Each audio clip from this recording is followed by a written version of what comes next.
अस्सलाम वालेकुम के नावल्स पर आप सबको वेलकम। एक खूबसूरत नावल के साथ हाजिर हैं जिसका नाम है दिल का दीप जला रखा है। नावल के राइटर हैं फरा गुल। चलें नावल की जानिब बढ़ते हैं।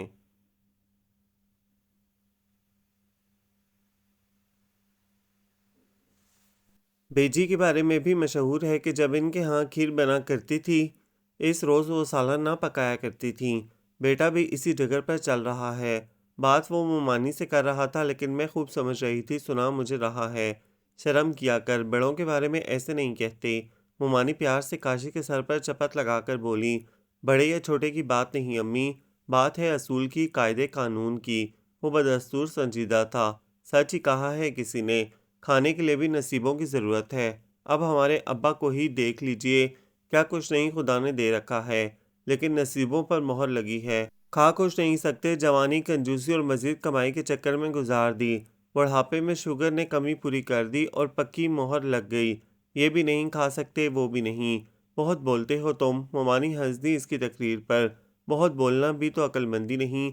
जाने कैसे मेरी ज़ुबान से फिसल गया। वो भी तो इतनी देर से नानी जान और मामू के बारे में बोल रहा था ना। अपनी माँ से बोल रहा हूँ, तुमसे नहीं। बकवास नहीं कर, इतना बदमिजाज तो तू पहले नहीं था। वो मानी कदरे शर्मिंदा सी हुई इसके इस तरह बोलने पर। आप डरती रहें, मैं किसी की परवाह नहीं करता।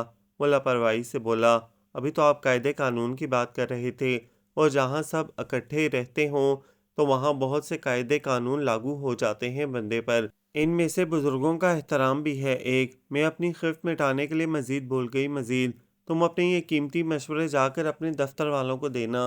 मेरे मामलात में दखल अंदाजी करने की ना ज़रूरत है और ना इजाज़त। वो चिढ़कर बोला, जाओ मरियम, तुम देखो तो बीजी तो नहीं उठ गई। हुमानी को पता था काशी को चुप कराना आसान नहीं था, और वो हर वक्त कोई न कोई ऐसी बात ज़रूर करता था जो दूसरे को दुखी कर दे। लिहाजा उन्होंने बहाने से मुझे वहाँ से उठा दिया। मैं वहाँ से उठकर बाहर सहन में चली आई। मुझे पता था नानी जान अभी नहीं उठी हैं। वो उठती तो पूरे मोहल्ले को खबर हो जाया करती थी, क्योंकि ज़ोर ज़ोर से बातें करना, डांटना इनकी आदत बन चुका था। वजह इनकी बीमारी थी। वो ज़हनी तौर पर बीमार थी। वक्त और हादसात ने इन्हें आहिस्ता आहिस्ता इस मोड़ पर ला खड़ा किया था कि वो अपनी पराई की पहचान भूल चुकी थी, और इस दिमागी मर्ज में एक लंबी कहानी पोशीदा थी। मैं दुखी सा दिल लिए घर के पिछले सैन में आन खड़ी हुई। आसमान बेहद साफ था, लेकिन दिल शायद दिमाग भी साफ हरगिज ना था। रह रह कर ख्याल आ रहा था, मैं क्यों मुमानी के कहने पर उठकर चली आई, वहीं क्यों ना खरी खरी इस काशी के बच्चे को सुनाई। जब चाहता है, जिसकी चाहता है बेइज्जती कर डालता है। जलता है मुझसे।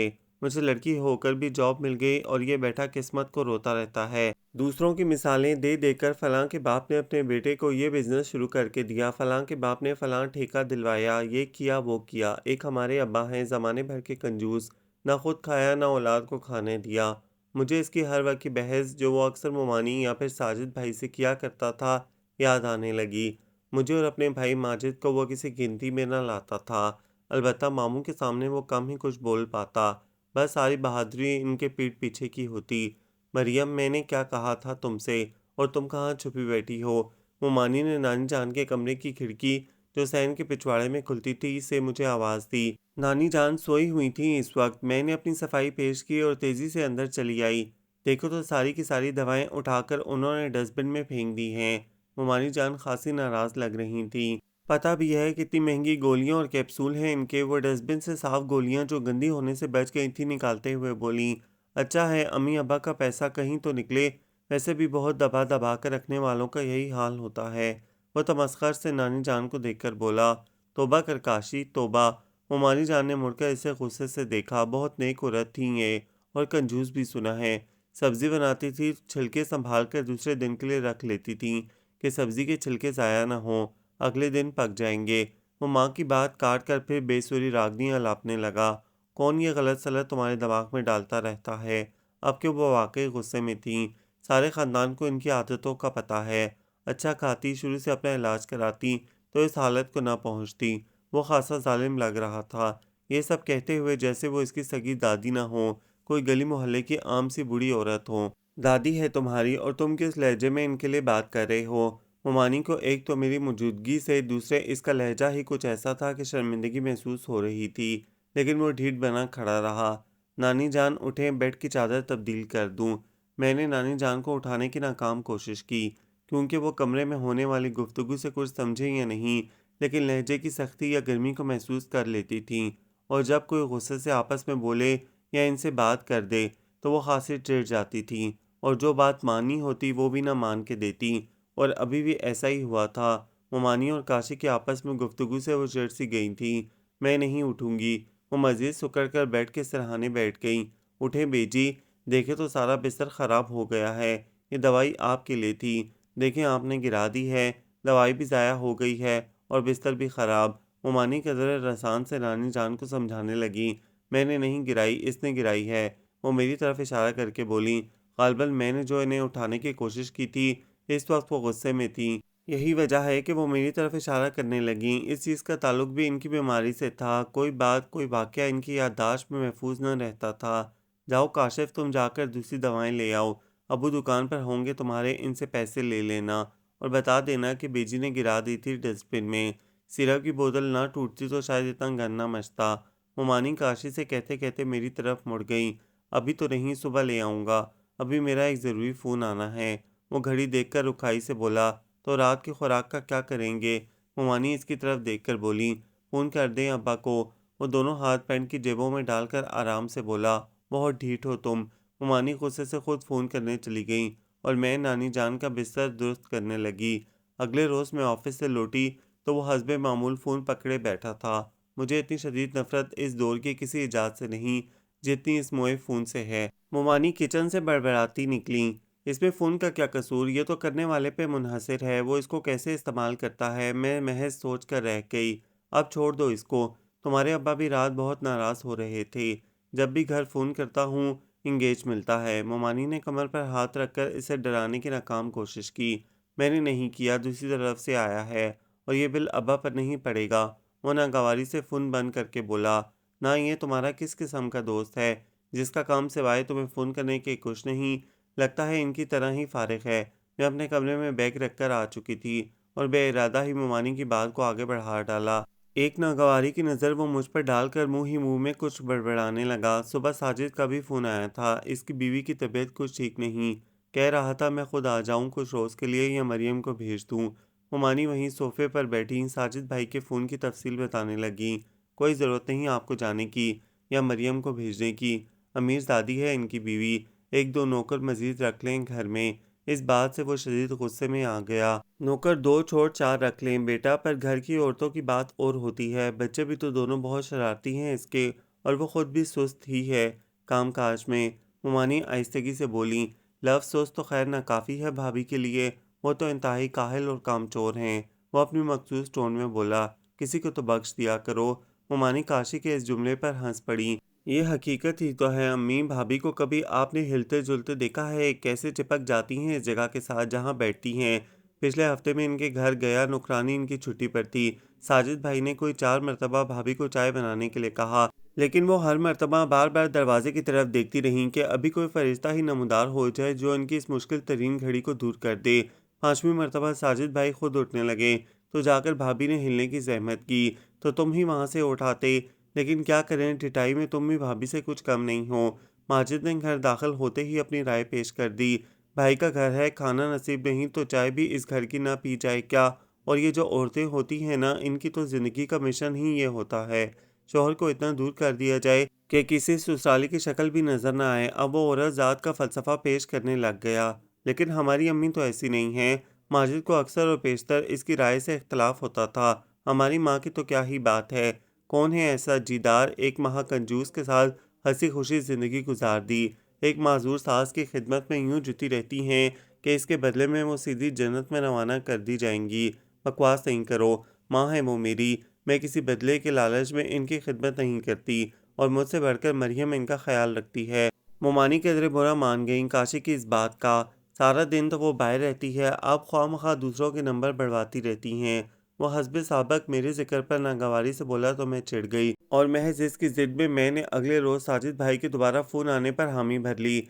वैसे भी अगले दिन छुट्टी थी ऑफिस से भी। सच ये था कि मेरा निकलना भी इतना आसान ना था। ऑफिस से आने के बाद मुझे नानी जान को संभालना पड़ता था और नानी जान फुल टाइम जॉब थी। मोमानी पर घर के काम काज का बोझ था। वह मुश्किल मोमानी ने मामू से कह सुनकर सफाई के लिए माई का बंदोबस्त कराया था, वरना वो तो इस हक में बिल्कुल ना थे। इनके ख्याल में ये औरत की नाअहली का सबूत है कि वो घर गृहस्थी नहीं खुद नहीं चला सकती, इसके लिए इसे मासी जैसे मददगार की ज़रूरत होती है। काशी इस बात को सरासर मामू की कंजूसी पर महमूल करता था। साजिद भाई के घर का बुरा हाल था। इतनी बड़ी कोठी कबाड़ खाने का बेहतरीन नमूना पेश कर रही थी। भाभी के जहेज का कीमती फर्नीचर चंद सालों में अपनी असली शक्ल सूरत काफ़ी हद तक खो चुका था।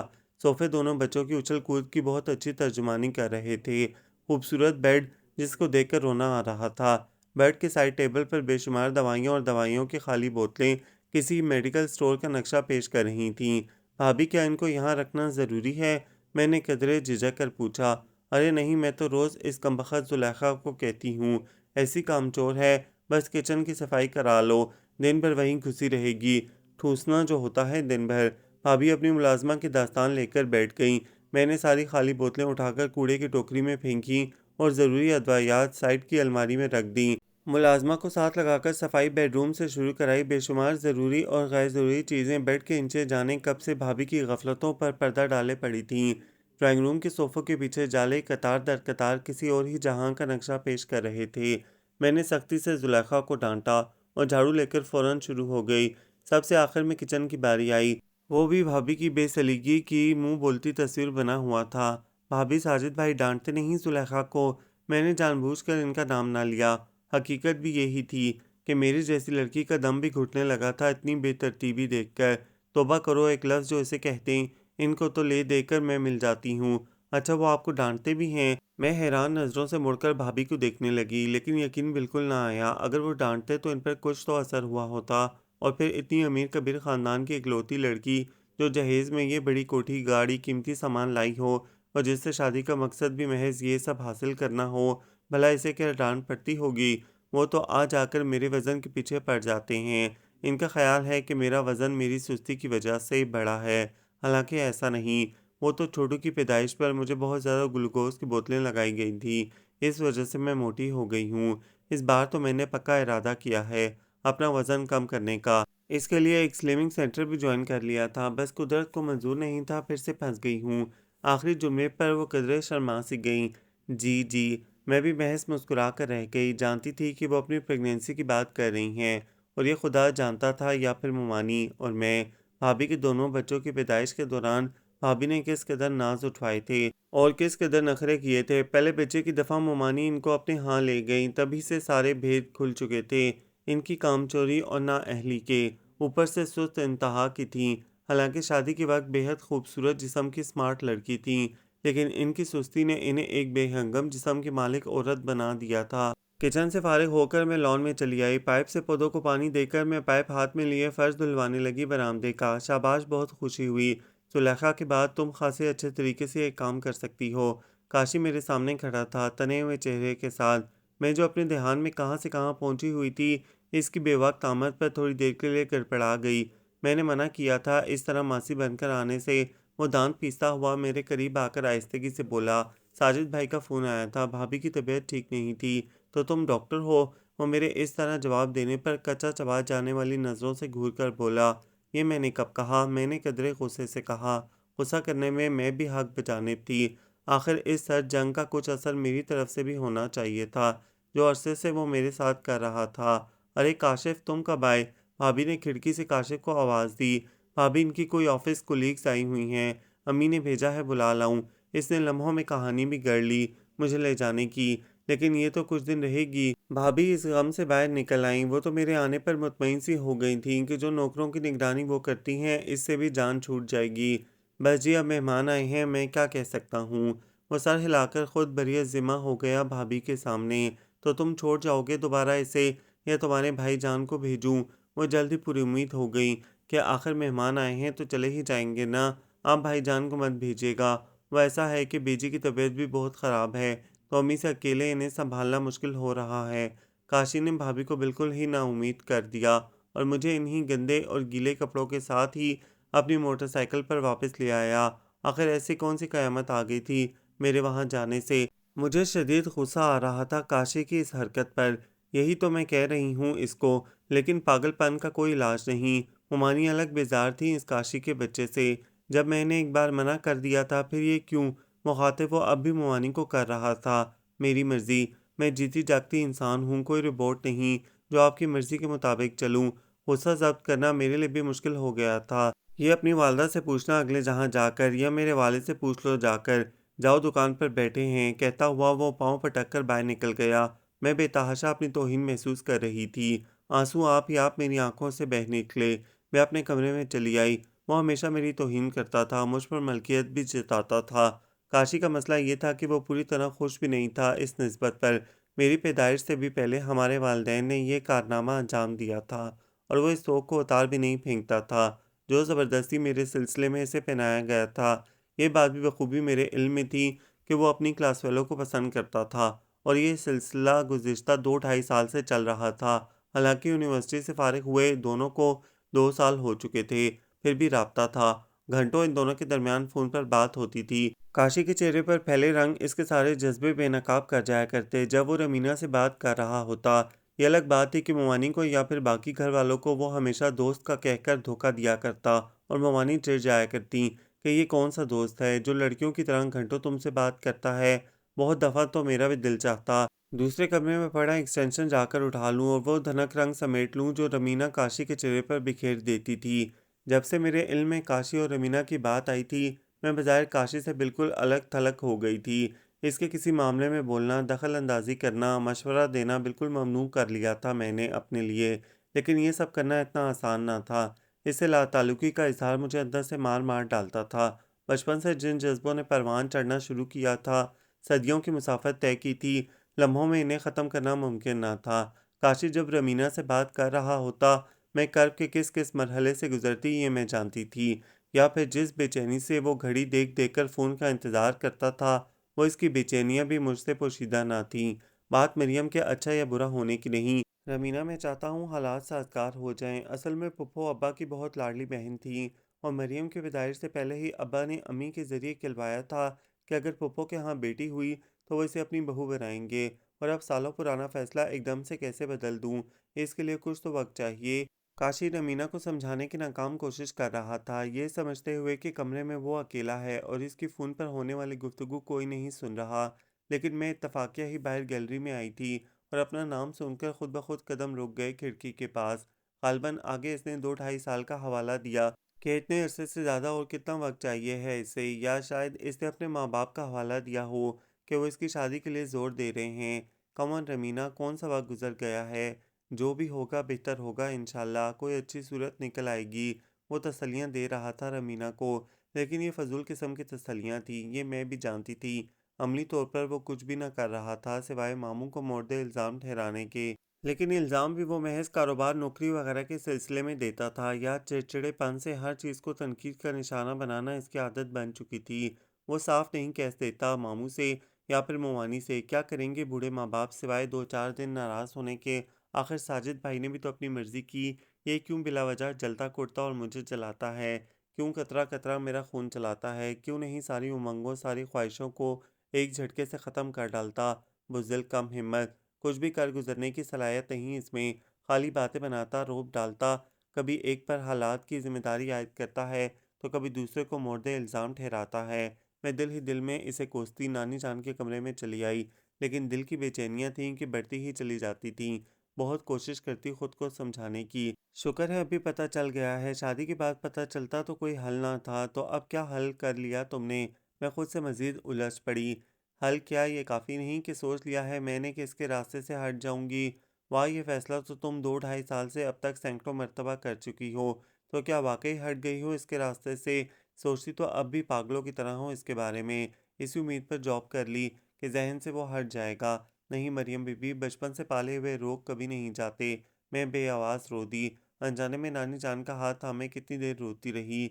नरम हाथों का शफ़ीक सा लम्स मुझे अपने सर पर महसूस हुआ। मामू जान खड़े थे। क्या बात है, मेरी बेटी बहुत उदास है? मामू जान सरापा मोहब्बत बने मुझसे पूछ रहे थे। बस ऐसे ही नानी जान को देखकर दिल कभी कभी बहुत उदास हो जाता है। मैं अपने चेहरे को दोनों हाथों से रगड़कर सीधी हो बैठी। बस बेटे, ये दुख, परेशानी, सुख, खुशी सब खुदा की तरफ से है। वो देकर भी आजमाता है और ना देकर भी। सेहतमंदी में भी आजमाता है और बीमारी में भी। और ये बीमारी भी खुदा की तरफ से एक रहमत है। वो रसान से मुझे समझाने लगे करीब बैठकर, ये कैसी रहमत है जो होशो हवास छीन ले, अपने पराई की तमीज़ मिटा दे, प्यार मोहब्बत दर्द कुछ महसूस न कर सके। मैं हैरान नज़रों से मामू को देखकर रह गई, लेकिन शायद मामू ने मेरी नज़रों से इस सवाल को पढ़ लिया था। बेटा, बीमारी की सूरत में खुदा जो तकलीफ बेजी को या फिर हम लोगों को दे रहा है, इसका भी अजर है। और फिर खुदा ने हमें कुछ सबक भी तो सिखाने होते हैं ना। दुनिया आर्जी है, दुनियावी आसाइशें और तकलीफ आर्जी हैं। बस चंद रोज़ा आजमाइश है ये सब। मामू जान धीरे धीरे जाने क्या कुछ समझा रहे थे, लेकिन मैं तो लफ्ज़ आर्जी में अटक कर रह गई थी। अगर ये सब कुछ आर्जी है तो मेरे अंदर का दुख क्यों आर्जी नहीं? क्यों चंद रोज़ में ये ज़ख्म मनमल हो रहे? क्यों नहीं मैं इस आजमाइश से गुजर पा रही? यूं भी शाम में फंस कर रह गई हूँ। अगर ये सब ख़त्म ही हो जाने वाला है तो हम ये दौलत रुपया पैसा क्यों इतना समेट समेट कर रखते हैं?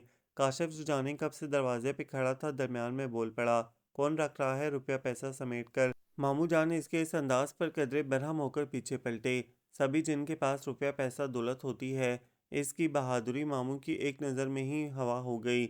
औरों का तो मुझे पता नहीं, लेकिन मैं अपनी बात करूँगा। मेरे पास जो कुछ है वो मेरे बाप दादा ने नहीं छोड़ा था मेरे लिए।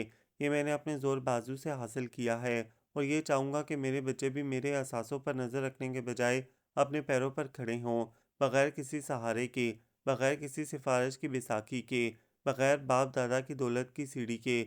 मेरे वालिद ने ये हिकमत अमली आजमाई और कामयाब रहे।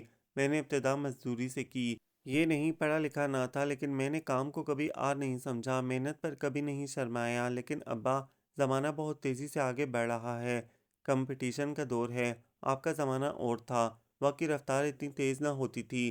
काशी बिल्कुल भी मुतफिक न हुआ मामू जान की राय से। क्या तेज़ हो गया है ज़माना, टीवी आ गए हैं, वीडियो डिश आ गई है, बेहयाई आ गई है, ये तेज़ी है।